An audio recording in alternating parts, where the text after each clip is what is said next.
اس پر وہ کہتے ہیں جی جب آپ صلی اللہ علیہ وسلم نے فرمایا جب آپ روزہ چھوڑ دیں تو رمضان کے بعد 2 روزے رکھ لیں. کہتے ہیں 2 روزے تو ایک روزے کا ہی کفارہ ہو سکتے ہیں یا ایک روزے کے ہی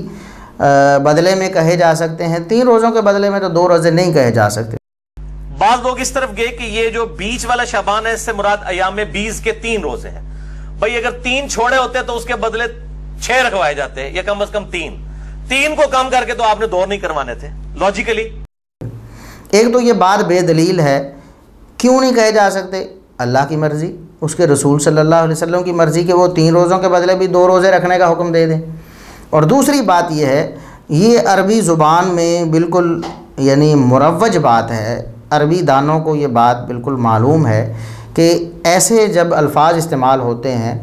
تو بسا اوقات قرائن و شواہد سے وہاں مراد یہ ہوتا ہے کہ جس طرح آپ نے فرمایا کہ کیا آپ نے کوئی روزے رکھے ہیں, نہیں رکھے تو ان کے بدلے 2 روزے بعد میں رکھ لینا. اس سے مراد یہ بھی ہو سکتا ہے اور بالکل عین ممکن ہے, ہو سکتا ہے کہ ہر روزے کے بدلے آپ 2 روزے رکھ لیں.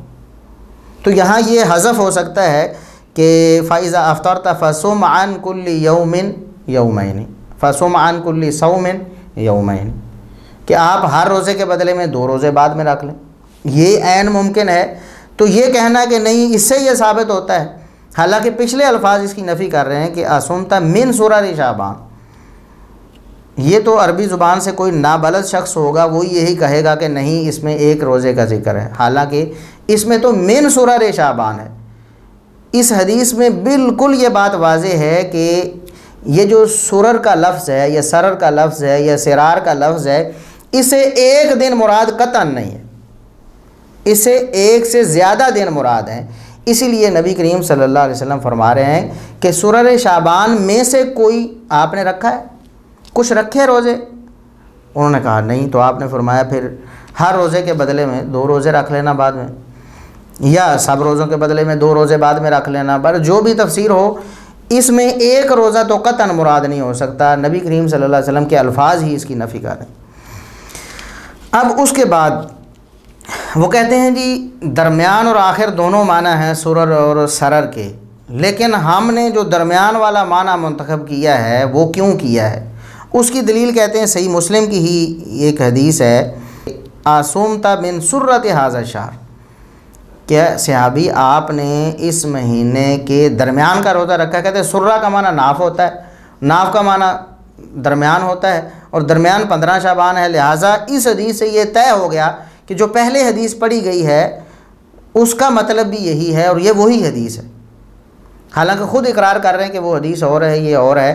یہ حدیث کہتے ہیں اس کی تائید کرتی. سینٹر کے لیے بھی یہ سرر کا لفظ استعمال ہوتا ہے اور یہ اپروپریٹ ٹرانسلیشن ہے, کیونکہ اس کو سپورٹیو ایک اور حدیث ہے جو میں انشاءاللہ آن کیمرہ بھی دکھا دوں گا. جب یہ حدیثیں 2 الگ الگ ہیں, خود انہوں نے تسلیم کر لی ہیں, تو پھر یہ کہنا کہ یہ سرہ کا معنی سرر لازمی طور پر کرنا ہے کہ سرہ جو ہے وہی سرر ہے, اس پر اصرار کرنا کیسے درست ہو سکتا ہے؟ جبکہ میں اب دلائل سے یہ بات ثابت کرنے لگا ہوں کہ محدثین نے ان دونوں کو 2 الگ الگ حدیثیں سمجھا ہے. کیسے؟ آپ کو پتہ ہے کہ امام بخاری رحمۃ اللہ علیہ نے اس حدیث کو کس باب میں ذکر کیا ہے؟ خود مرزا صاحب یہ کہتے ہیں کہ حدیث پر جو باب امام قائم کرتا ہے وہ اس امام کا عقیدہ ہوتا ہے. یہ آپ دیکھ سکتے ہیں ابھی آپ کے سامنے. تو اس کا مطلب ہے کہ امام نسائی رحمہ اللہ کا بھی یہی عقیدہ تھا, کیونکہ باب کی ہیڈنگ امام کا عقیدہ ہوتا ہے. مرزا صاحب صاف طور پر کہہ رہے ہیں کہ حدیث پر جو تبویب اور جو چیپٹرائزیشن ہوتی ہے وہ امام کا عقیدہ ہوتی ہے. تو امام بخاری کا عقیدہ کیا ہے بھلا؟ آپ کو پتہ ہے امام بخاری رحمۃ اللہ علیہ نے جو باب قائم کیا ہے وہ یہ ہے کہ شعبان کے آخر میں روزے رکھنے کا بیان. امام بخاری رحمۃ اللہ علیہ یہ فرماتے ہیں کہ اس سے مراد مہینے کا آخر ہے, درمیان نہیں ہے. تو امام بخاری رحمۃ اللہ علیہ کا عقیدہ کیا ہے؟ اس حدیث میں جو پہلے ذکر کی ہے سرر یا سرر یا سرار کے لفظ بعض حدیثوں میں آتے ہیں, اس سے مراد مہینے کا آخر ہے, درمیان بالکل نہیں ہے. اسی طرح امام مسلم رحمۃ اللہ علیہ نے خود اگرچہ چیپٹرائزیشن انہوں نے نہیں کی ہے, بعد میں علامہ نووی رحمۃ اللہ علیہ نے کی ہے, لیکن ترتیب تو امام مسلم رحمۃ اللہ علیہ لگا کے گئے ہیں نا. اس میں تو امام نووی رحمۃ اللہ علیہ نے کوئی فرق نہیں کیا یا کوئی تبدیلی نہیں کی ہے. اس حدیث کو امام صاحب نے الگ ذکر کیا ہے جو سرر یا سرر کے لفظ سے آئی ہے، اور اس حدیث کو الگ باب میں ذکر کیا ہے، اور علامہ نووی رحمۃ اللہ علیہ نے دونوں جگہ پر تبویب کر کے یہ بات بتا دی ہے کہ امام مسلم رحمۃ اللہ علیہ کیا بتانا چاہتے ہیں اور خود ان کا کیا موقف ہے اس حدیث کی تبویب کے بارے میں۔ اس حدیث پر انہوں نے تبویب کی ہے باب و استحباب صیام ثلاثۃ ایام من کل شہر، ہر مہینے 3 روزے رکھنے کا بیان۔ تو کیا معلوم ہوا، وہ جو سرر یا سرر والی حدیث ہے اس کا تعلق اس حدیث سے نہیں ہے، وہ بالکل الگ حدیث ہے۔ یہ جو سرہ کا لفظ جس میں آیا ہے، درمیان کا لفظ جس میں آیا ہے، اس سے مراد یہ 3 روزے جو ایام 20 کے ہوتے ہیں، جو مہینے کے درمیان میں تقریباً آتے ہیں، 13، 14، 15، اور بلکہ امام مسلم رحمۃ اللہ علیہ نے اس سے پہلے اس کے سپورٹ میں ایک حدیث نقل کی سیدہ عائشہ رضی اللہ تعالیٰ عنہا سے۔ وہ حدیث کیا ہے وہ آپ سن لیں، 1160 نمبر حدیث ہے صحیح مسلم کی۔ سیدہ عائشہ رضی اللہ تعالیٰ عنہا سے پوچھا گیا کہ نبی کریم صلی اللہ علیہ وسلم ہر مہینے 3 دن روزہ رکھا کرتے تھے؟ انہوں نے کہا جی ہاں رکھا کرتے تھے۔ پوچھا گیا کہ وہ مہینے کے کون سے دن ہوتے تھے؟ 3 دن۔ تو سیدہ عائشہ رضی اللہ تعالیٰ عنہا فرماتی ہیں لم یکن یبالی من ای ایام الشہر یصوم، آپ صلی اللہ علیہ وسلم عموماً ان چیزوں کی پرواہ نہیں کرتے تھے کہ کون سے دن ہیں، یعنی کوئی ضروری خیال نہیں کرتے تھے کہ یہ 3 دن خاص ہیں، بلکہ مہینے کے جو ایام 20 یعنی جن دنوں میں چاند کی روشنائی زیادہ ہوتی ہے وہ 13، 14، 15 بھی ہو سکتے ہیں، اس کے بعد 2-3 دن بھی ہو سکتے ہیں، کیونکہ ان سب دنوں میں چاند کی چمک اور روشنی زیادہ ہوتی ہے اور وہ راتیں سفید ہوتی ہیں چاند کی روشنائی کی وجہ سے۔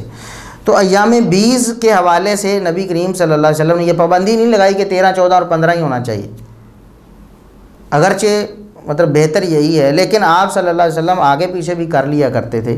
یہ سیدہ عائشہ رضی اللہ تعالیٰ عنہا کی حدیث ہے۔ اس کے متصل بعد امام مسلم رحمۃ اللہ علیہ نے سرہ والی حدیث ذکر کی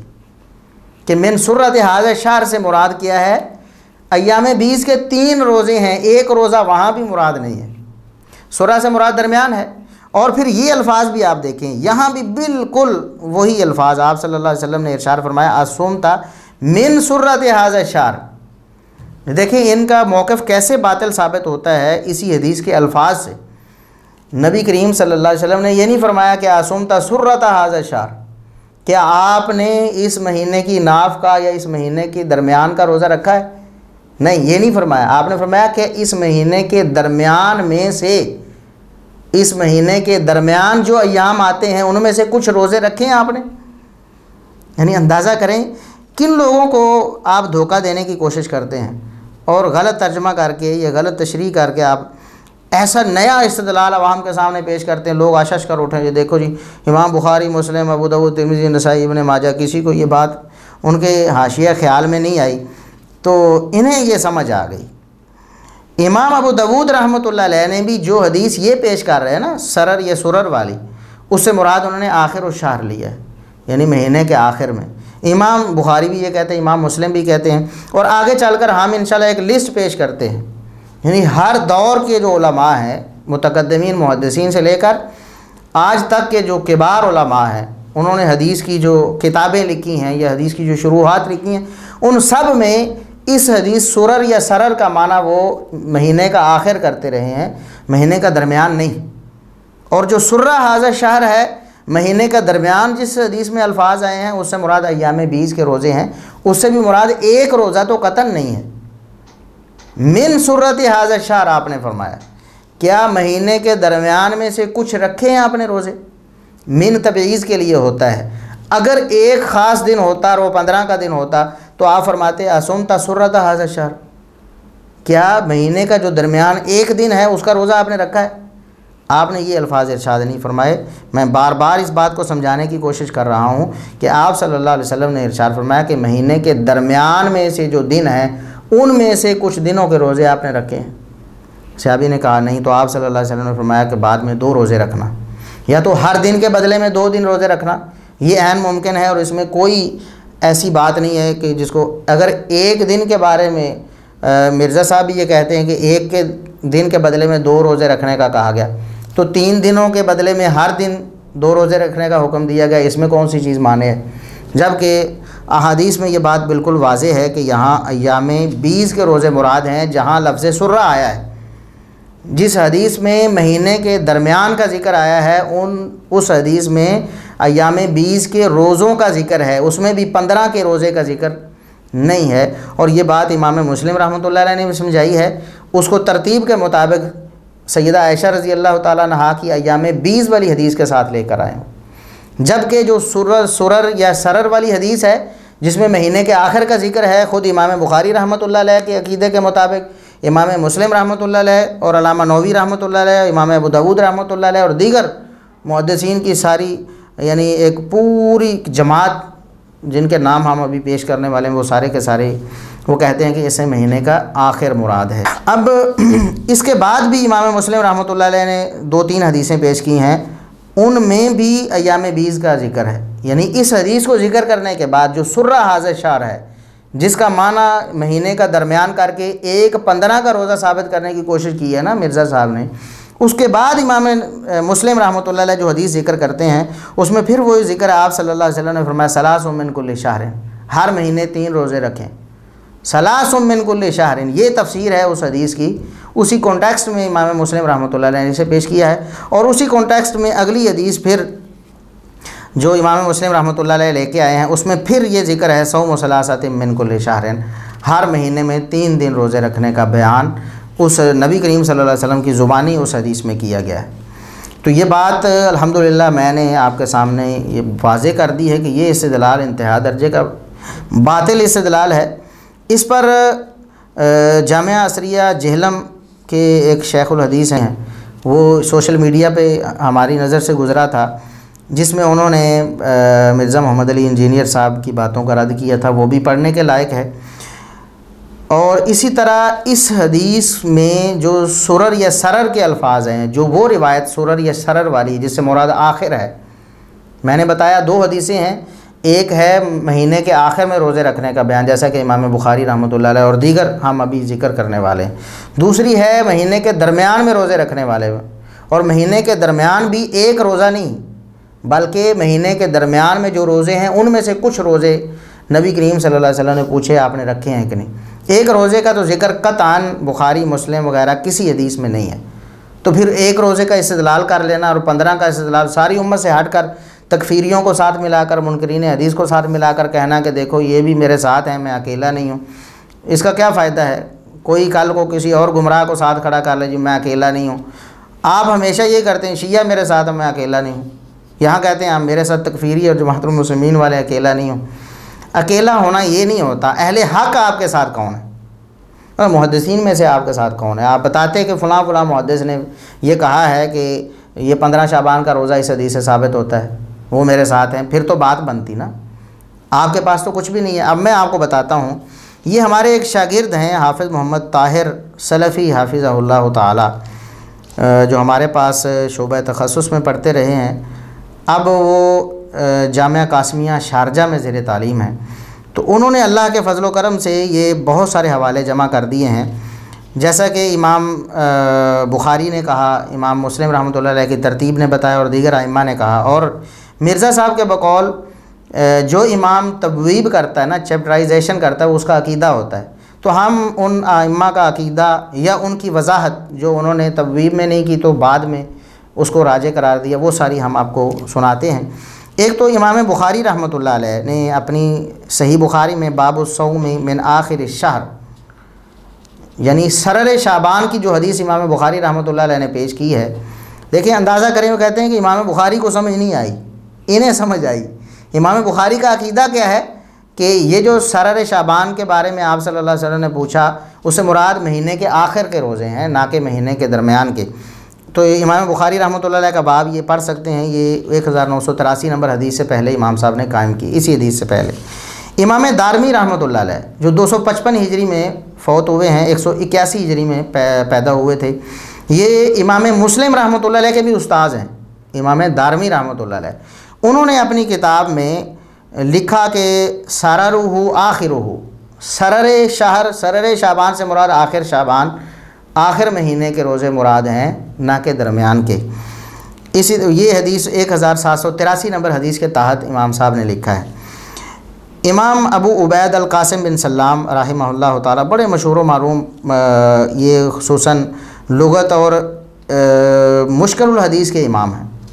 یعنی حدیث میں جو مشکل الفاظ ہیں ان کے معنی، تو انہوں نے یہ جو معنی ہے سرر شعبان، یہ بھی ایک چونکہ مشکل لفظ تھا، اس کا معنی انہوں نے کیا بیان کیا ہے، وہ کہتے ہیں کہ کسائی وغیرہ ائمہ لغت سے انہوں نے نقل کیا ہے کہ اس سے مراد آخر الشہر ہے، مہینے کا آخر ہے۔ امام ابن حبان رحمہ اللہ تعالی جو 354 ہجری میں فوت ہوئے ہیں، وہ کہتے ہیں اراد بھی انہار السرار وذالک ان الشہر اذا کان 29 یستتر القمر یوما واحدا، وہ بھی کہتے ہیں کہ یہ چاند جب 1-2 راتیں رہ جاتی ہیں اس کا تذکرہ کرتے ہوئے وہ فرماتے ہیں اس سے مراد مہینے کا آخر ہے۔ امام خطابی رحمۃ اللہ علیہ 388 ہجری میں فوت ہوئے ہیں یہ، وہ فرماتے ہیں وصحیح ان سرہ آخرہ، کہ صحیح بات اور راجح بات یہ ہے کہ سر شعبان سے مراد شعبان کا آخر ہے، درمیان نہیں ہے۔ یہ معالم السنن ان کی کتاب ہے، جلد 2 صفحہ 97 ہے۔ اسی طرح ابو نصر الجوہری 393 ہجری میں فوت ہوئے، لغت کے بہت بڑے ائمہ میں ان کا شمار ہوتا ہے، ان کی کتاب الصحاح تاج اللغہ ہے، اس میں انہوں نے اسی بات کو ترجیح دی ہے کہ اس سے مراد مہینے کا آخر ہے، جلد 2 صفحہ 682 ہے الصحاح ان کی جو کتاب ہے۔ امام بیہقی رحمہ اللہ تعالی جو 458 ہجری میں فوت ہوئے ہیں، وہ فرماتے ہیں کہ وَرَوَاهُ غَيْرُهُ عَنِ الْأَوْزَاعِيِّ أَنَّهُ قَالَ سَرُّهُ آخِرُهُ وَهُوَ الصَّحِيحُ، امام اوزاعی رحمۃ اللہ علیہ وغیرہ سے منقول ہے کہ اس سے مراد آخر مہینے کا، یہ شعبان کا آخر مراد ہے، وہ کہتے ہیں یہی بات درست ہے۔ یہ امام بیہقی رحمۃ اللہ علیہ نے بھی السنن الکبریٰ البیہقی جلد 4 صفحہ 355 میں یہ بات ارشاد فرمائی۔ اسی طرح معرفت السنن والآثار میں بھی انہوں نے یہی بات جلد 6 صفحہ 241 میں بیان فرمائی کہ نبی کریم صلی اللہ علیہ وسلم کی مراد اس حدیث میں آخر شعبان اور آخر شہر آخر مہینہ ہے، درمیان نہیں ہے۔ اس حدیث سے مراد جو جس کو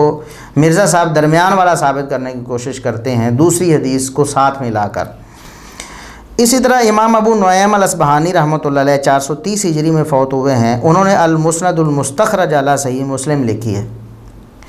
اس میں وہ جلد 3 صفحہ 241 پہ فرماتے ہیں سرر الشہر آخرہ، مہینے کے سرر یا سرر سے مراد آخر مراد ہے، درمیان نہیں ہے۔ اسی طرح بہت سارے ائمہ ہیں، بہت سارے، علامہ قاضی ایاز رحمۃ اللہ علیہ 544 ہجری میں فوت ہوئے ہیں، انہوں نے بھی لکھا والازہر فی تفسیری سرار شہر انہ آخرہ، راجح بات جو اس بارے میں ہے وہ یہ ہے کہ آخر مہینہ مراد ہے، مہینے کا آخر۔ ابن الجوزی رحمۃ اللہ علیہ 597 ہجری میں فوت ہوئے، وہ فرماتے ہیں سرر الشہر و سرارہ و سرارہ آخرہ، سرر سرار اور سرار سے مراد کیا ہے، مہینے کا آخر ہے، درمیان نہیں۔ کشف المشکل من حدیث صحیح ہیں جلد 1 صفحہ 475 میں یہ بات موجود ہے۔ علامہ ابن الاسیر الجزری رحمۃ اللہ علیہ 606 ہجری میں فوت ہوئے ہیں، یہ لغت کے بھی بڑے معروف امام تھے، وہ جامع الاصول جلد 6 صفحہ 356 میں فرماتے ہیں کہ سر و شہر آخرہ، مہینے کے آخر کو سرر، سر یا سرار یا سرار کہتے ہیں۔ اسی طرح قاضی بیضاوی جو 658 ہجری میں فوت ہوئے ہیں، لغت کے حوالے سے جانا مانا نام ہے، لغت تو بڑے امام تھے، انہوں نے بھی لکھا کہ اس سے مراد مہینے کا آخر ہوتا ہے۔ ابن رجب حنبلی رحمۃ اللہ علیہ 795 ہجری میں فوت ہوئے ہیں، وہ بھی بیان کرتے ہیں کہ اس کی تفسیر میں بعض لوگوں نے یہ اختلاف کیا اور کہا کہ درمیان ہے، لیکن راجح بات مہینے کا آخر ہے۔ علامہ طیبی رحمۃ اللہ علیہ انہوں نے بھی مشکات کی شرح میں جلد 5 صفحہ 1604 ہے، وہ فرماتے ہیں کہ سرار و شہر بالفتح والکسر وقضا سرارہ وهو آخر لیلۃ یستمر الہلال بنور الشمس، وہ بھی کہتے ہیں کہ مہینے کا آخر مراد ہے، مہینے کا درمیان مراد نہیں ہے۔ تو یہ بہت سارے حوالے ہم نے آپ کے سامنے پیش کر دیے ہیں۔ اس کے علاوہ بھی حافظ بن حجر رحمۃ اللہ علیہ یہ فتح الباری جو صحیح بخاری کی ایک بہترین شرح ہے، اور خود جو مرزا صاحب بہت ساری باتیں وہ ان کے حوالے سے نقل کرتے ہیں، لوگوں کو بتاتے ہیں دیکھو جی میں فتح الباری سے نقل کر رہا ہوں، جو حافظ ابن حجر رحمۃ اللہ علیہ نے صحیح بخاری کی سب سے بہترین شرح جو لکھی ہے، تو حافظ ابن حجر رحمۃ اللہ علیہ فرماتے ہیں ابو عبید اور جمہور جو محققین ہیں ان کا یہی قول ہے کہ آخر الشہر مراد ہے، مہینے کا آخر مراد ہے۔ اسی طرح علامہ عینی رحمۃ اللہ علیہ، جلال الدین سیوطی رحمۃ اللہ علیہ، علامہ قسطلانی ہیں، اور ایون کہ دیوبند میں سے علامہ انور شاہ کشمیری ہیں، اسی طرح ہمارے جو ہندوستان کے مشہور و معروف علماء میں سے علامہ عبید اللہ مبارک پوری رحمۃ اللہ علیہ ہیں، انہوں نے مشکات کی شرح میں یہ بات لکھی اور اسی بات کو راجح قرار دیا۔ اور بھی بہت سارے حوالے ہیں، یہ تقریباً 30 کے قریب حوالے ہمارے قابل اور ہونہار بھائی محمد طاہر السلفی حافظہ اللہ تعالیٰ نے جمع کیے ہیں۔ جو احباب مکمل اس حوالے سے تفصیل چاہتے ہیں وہ ان کی وال پہ موجود ہے، ہم انشاءاللہ اس کا لنک بھی اس ویڈیو کی یوٹیوب ڈسکرپشن میں دے دیں گے تاکہ احباب اس سے مکمل استفادہ کر سکیں۔ تو بہرحال آج کا جو ہمارا لیکچر تھا اس میں ایک تو بات یہ ہم نے بتائی ہے اللہ کے فضل و کرم سے کہ جو 15 شعبان کی رات کے حوالے سے، نصف شعبان کی رات کے حوالے سے فضائل و مناقب یا اس میں کوئی تقدیر لکھے جانے یا اس میں کوئی فیصلے کیے جانے کے بارے میں لوگوں میں معروف باتیں، اس میں ایک تو قرآن کریم کی آیت سے استدلال کیا گیا، سورہ دخان کی آیت نمبر 3 اور 4 سے، وہ قرآن کریم کی روح سے ہی ہم نے باطل قرار دیا الحمدللہ۔ اس کے بعد جو احادیث ہیں اس کے بارے میں ہم نے اختصاراً، چونکہ تفصیل بہت لمبی ہو جاتی، اختصاراً علماء محدثین کے حوالے بھی دے دیے اور مکتب فکر دیوبند کے 2 کبار علماء علامہ یوسف بن نوری صاحب اور علامہ تقی عثمانی صاحب، ان کے حوالے ہم نے دے دیے۔ وہ کہتے ہیں اس میں سے کچھ ثابت نہیں ہے۔ ابن قیم رحمۃ اللہ علیہ کا حوالہ دے دیا، اس طرح علامہ ابن العربی رحمۃ اللہ علیہ کا حوالہ دے دیا، اس بارے میں کچھ ثابت نہیں ہے۔ رہا 15 شعبان کا روزہ، اس کے بارے میں امت ساری کی ساری اہل سنت والجماعت تو یہی کہتے ہیں کہ اس کے بارے میں کوئی صحیح حدیث نہیں ہے۔ جنہوں نے بھی پیش کی ہیں یا تو ضعیف روایتیں پیش کی ہیں یا ویسے ہی انہوں نے ایک اعتقاد رکھ لیا سننے سنائے، اس کو کسی صحیح حدیث سے اٹیچ کرنا، خصوصاً صحیح بخاری اور صحیح مسلم کی اس حدیث سے جس میں نبی کریم صلی اللہ علیہ وسلم نے سیدنا عمران بن حسین رضی اللہ تعالیٰ عنہ یا کسی شخص سے پوچھا کہ آپ نے سرر شہر کا روزہ رکھا ہے کہ نہیں یا سرار شہر کا روزہ رکھا ہے کہ نہیں، تو اس سے مراد یہ لینا کہ اس سے مراد درمیان ہے۔ اور پھر ایک دوسری حدیث جو ایام بیس کے بارے میں تھی، جو ہم واضح کر چکے ہیں کہ خود امام مسلم رحمۃ اللہ علیہ نے اس کو ایام بیس کے کانٹیکسٹ میں ذکر کیا، اور علامہ نووی رحمۃ اللہ علیہ نے اس میں ایام بیس کے 3 روزے جو ہوتے ہیں مہینے میں ان کا عنوان چیپٹرائزیشن کی ہے۔ اس کو چھوڑ کر بالکل یہ ایسے ہی ہے جیسا کہ ہمارے وہ شیخ نے جو بلتستانی حافظہ اللہ تعالیٰ جنہوں نے مضمون لکھا، انہوں نے یہ بھی بات کی ہے کہ دیکھیں یہ تو ایسے ہی ہے جیسا کہ صحیح مسلم کی روایت پیش کر دے، جی دیکھیں مالی اراکم رافی ایدیکم، کہ رفع دین کے بارے میں نبی کریم صلی اللہ علیہ وسلم نے فرمایا میں تمہیں دیکھتا ہوں شریر گھوڑوں کی طرح تم دمیں ہلاتے ہو، کیوں جی؟ تو وہ اس سے استدلال کرے جس سے رفع دین منع ہے، کیوں؟ تو اس کی بات درست ہوگی۔ اسے ہم کہیں گے بھی دیکھو امام مسلم رحمۃ اللہ علیہ نے اس کو ذکر کہاں کیا ہے؟ امام مسلم رحمۃ اللہ علیہ تو اس کو سلام کے باب میں ذکر کر رہے ہیں، تشہد کے آخر میں، وہاں کون سا رفع دین ہوتا ہے؟ وہاں تو سلام کرتے وقت وہ ہاتھ اٹھاتے تھے، اسے منع کیا گیا۔ جیسے وہ استدلال باطل ہے، بالکل مرزا محمد علی انجینئر صاحب نے بالکل وہی طرز عمل اختیار کیا ہے، بالکل اسی طرح حدیث امام مسلم رحمۃ اللہ نے کہاں ذکر کی، وہ سرہ حاضر شہر والی ایام بیس کے کانٹیکسٹ میں، اور انہوں نے اس کو جناب 15 شعبان کے روزے کے لیے اس کو جناب خاص کر لیا۔ وہ ایام 20 کہہ رہے ہیں، وہ 3 دن کہہ رہے ہیں، اور یہ 1 دن کہہ رہے ہیں، جو حدیث کے الفاظ کے بھی منافی ہے۔ آپ صلی اللہ علیہ وسلم نے فرمایا کہ مہینے کے درمیان میں جو روزے رکھے جاتے ہیں ان میں سے کوئی روزے رکھے ہیں آپ نے، یہ الفاظ آپ صلی اللہ علیہ وسلم کے ہیں۔ آپ نے یہ نہیں فرمایا کہ سرہ کا روزہ آپ نے رکھا ہے کہ نہیں، ہونا تو یہ چاہیے تھا نا اگر اس سے 15 شعبان مراد ہوتی تو بہرحال مرزا محمد علی انجینئر صاحب کا یہ استنباط بھی ان کے باقی جو اکثر استنباطات اس طرح کے ہوتے ہیں ان کی طرح یہ بھی بالکل غلط ہے۔ تحقیق کے جو شائقین ہوتے ہیں انہیں اس حوالے سے خبردار رہنا چاہیے کہ مرزا صاحب بہت ساری باتیں ایسی کرتے ہیں جن کا کوئی سر پیر نہیں ہوتا، یا جن میں ان کا حامی ایسے لوگ ہوتے ہیں جو اہل سنت والجماعت سے بالکل کٹے ہوئے ہیں۔ صحابہ کرام کے حوالے سے شیعہ ان کے حامی ہوتے ہیں، اس حوالے سے اہل سنت میں انہیں کوئی نہیں ملا، وہ کہتے ہیں جماعت المسلمین والے ہمارے حامی ہیں، جو منکرین حدیث بھی ہیں اور تکفیری بھی ہیں، مسلمانوں سے کٹ کے اپنے سوا کسی کو مسلمان نہیں سمجھتے، بہت زیادہ تشدد کرتے ہیں اس حوالے سے۔ اہل سنت والجماعت تمام کے تمام ان سے بری ہیں، کوئی بھی ان کے بارے میں ایسا کوئی یعنی اچھا نظریہ نہیں رکھتا ہے۔ حالانکہ اہل سنت کے جو مکاتب فکر ہیں ان کے بعض علماء بسا کا دوسروں کے بارے میں اچھے نظریات رکھ لیتے ہیں، لیکن جماعت المسلمین کے بارے میں سارے ہی متفق ہیں کہ یہ تکفیری لوگ ہیں اور یہ منکرین حدیث ہیں، اور انہوں نے قرآن و سنت کی نصوص کا وہ برا حال کیا ہے اپنی عقل کی بھینٹ چڑھا کر۔ عقلی باتیں تو دوسرے بھی ہمارے دیوبندی بریلوی بھائی بھی کر لیتے ہیں، بہت ساری غلط باتیں کرتے ہیں، لیکن جس طرح بے باک ہو کر یہ لوگ کرتے ہیں وہ اس سے اللہ کی پناہ ہے۔ اس پہ بھی انشاءاللہ ہم ایک سلسلہ شروع کریں گے عذاب قبر کے حوالے سے۔ یہ انہی کا ایک آف شوٹ ہے جماعت المسلمین کا، مسعود BSc یہ جماعت المسلمین ہے، تو ڈاکٹر مسعود الدین عثمانی یہ دوسری جماعت المسلمین پارٹ B ہے۔ انہوں نے جو یعنی عذاب قبر کا انکار کرنے کے لیے قرآن و سنت کی نصوص کا جو برا حال کیا ہے، اللہ معاف کرے، اس پر بھی انشاءاللہ کبھی ہم ایک بھرپور لیکچر دیں گے، بلکہ کئی لیکچرز دیں گے ان کے باطل نظریات اور عقائد کے حوالے سے۔ تو آج اسی پر اکتفا کرتے ہیں۔ اللہ تبارک و تعالی ہمیں حق سچ کو سمجھنے اور اسی پر عمل کرنے کی توفیق عطا فرمائے۔ وآخر دعوانا الحمدللہ رب العالمین۔